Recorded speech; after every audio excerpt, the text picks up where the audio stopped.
So let's cover our principles so far. One, realizing that there's no business but show business. Service is performative. Two, never let them see the wires. They should never know what backstage looks like. They should never know what Mickey Mouse's head looks like on the floor. And we all have an example of Mickey Mouse's head on the floor wherever it is that we work. Something that the guests, customers, patients should never see. Number three, remembering that if you want to create a wow moment, you have to do something you don't have to do. Number four is remembering that you don't have to like them to delight them. We never want to hand our customers over the power of what it is that we are willing to be. For an example, we never know where people have just come from, and we never know where they're going. While I was at Disney for a while, I had an odd job. I portrayed the mayor of Hollywood at the Disney MGM Studios theme park, where I would interact with guests in character as a movie mogul in the 1940s all day long. And one of the things that I would do for guests is the company would have me drive VIPs around the park, usually at night after the park had closed, where I would remain in character and take guests on a journey where I would explain the buildings and the significance of where we were. Well, guests love this. Well, this is one guest, and let's just call him Mr. Jones. Mr. Jones was very wealthy. He had a lot of stock in the company, and to be frank, Mr. Jones was a nasty man. He was very rude, and he hollered, and he really enjoyed having me drive he and sometimes his wife around in the back seat of this car that Walt Disney used to drive up and down the main street of Disneyland. It was a 1908 Oldsmobile that they had made into an electric car with open air. It was an open air convertible. Well, Mr. Jones loved to have me drive him around the park during the day, where he would wave at guests who had absolutely no idea who he was, and then he would engage in his very favorite Disney attraction, which was yelling at me.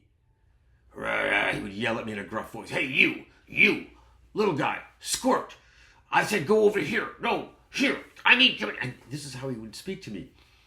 And after a while, after a few visits, I grew to no longer like Mr. Jones. In fact, I grew to resent Mr. Jones and the way that he treated me. So one day I was out there driving he and his wife around the park during the day in the car, and his wife says to me, "Isn't this wonderful?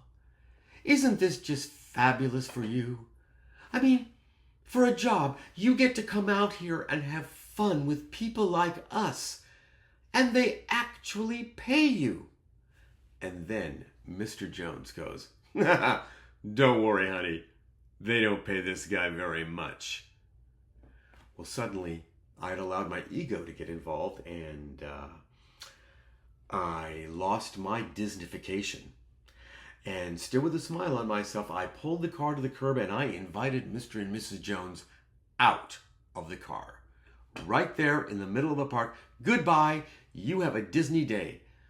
And this was weird, but I was not taking no for an answer. So they start to get out of the car. And then Mrs. Jones goes, wait, before we go, I want to get a picture of you two guys together." Well, I gritted my teeth and I stood there like a professional, and I took my picture with Mr. Jones. And then I did something maybe you have done in your place of work when a customer or a guest has treated you in a horrible manner. I went back and I became all self-righteous with myself. "Why do we do that for him?" I said. Why do we do? People save for a lifetime to come here and we don't treat them like that, but he shows up and snaps his fingers and we're all just supposed to jump. I'm never doing that again. And then I said something you're never supposed to say as a Disney cast member. I said, "I don't like him. I will never do that again."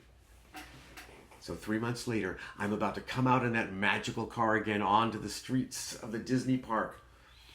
And 3 of the Disney VIP guides find me and go, oh my goodness, they look panicked. There you are, oh my goodness.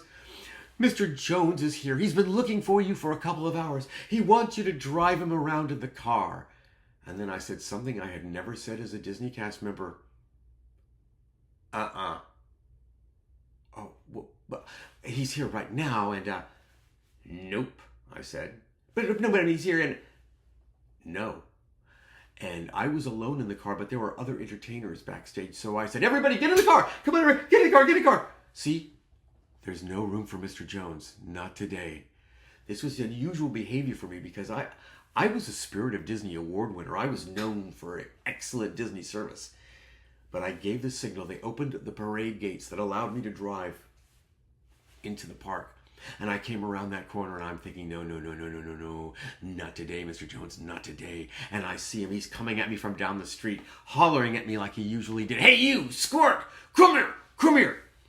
And he has something in his hand. And he says, I want you to look at this. See this? You know what this is? This is a picture my wife took of me and you the last time I was here. I had no idea how sick I was because a couple of weeks later, I find myself at Cedars-Sinai Hospital where I have to have a procedure. They tell me I'm going to have chemo and radiation, and my wife, she comes to the hospital and she comes to my bed and she shows me this picture and she says, you know what?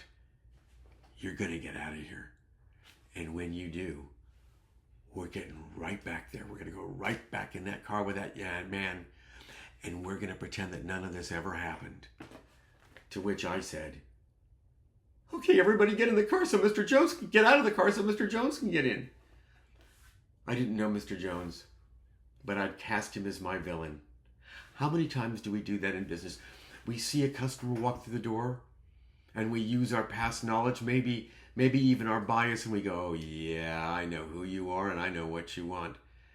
And the fact is, we don't know either.